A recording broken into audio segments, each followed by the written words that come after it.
देखिए, तेजस्वी यादव की कहीं न कहीं पूरे देश को गुमराह कर रहे हैं और सरासर झूठ बोल रहे हैं।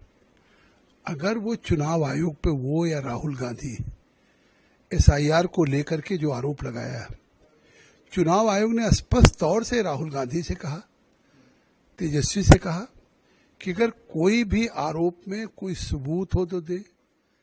अब तो पब्लिक डोमेन पे भी आ गया, जो नाम काटे गए हैं, एक एक नाम आ गए, एक भी आपत्ति नहीं। तो ये तो हिट एंड रन है कि झूठा आरोप लगाना, और जब सबूत मांगे कोई आयोग, कोई न्यायालय, तो उसको सबूत से भागने लगे।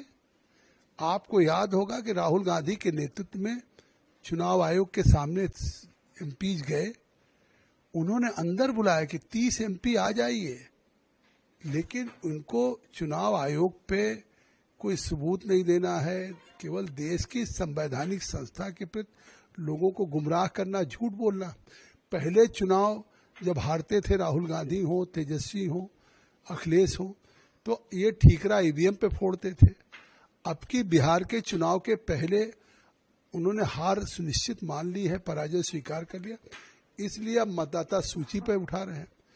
ये चुनाव आयोग एक ट्रांसपेरेंट चुनाव कराने के लिए डोर टू डोर वेरीफाई करता है, और डोर टू डोर वेरीफाई करके जिसकी डेथ होती है उसका नाम काटा जाता है, कोई ट्रांसफर हो गया उसका नाम डिलीट होता है, और कहीं भी कोई 18 साल का हो गया उसका नाम जुड़ते हैं। ये लड़ाई एसआईआर की नहीं है, वोटर लिस्ट की नहीं है।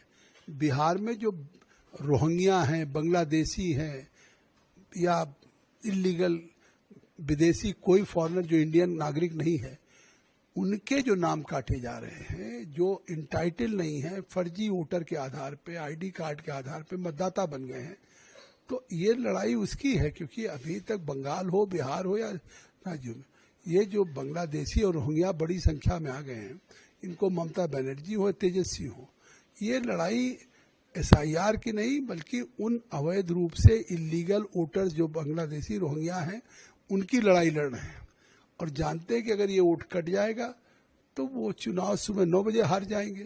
तो इसलिए इस बात को, चाहे वो वोटर अधिकार यात्रा के नाम पे करें या कुछ करें, बट काठ की हांडी बार बार नहीं चढ़ती।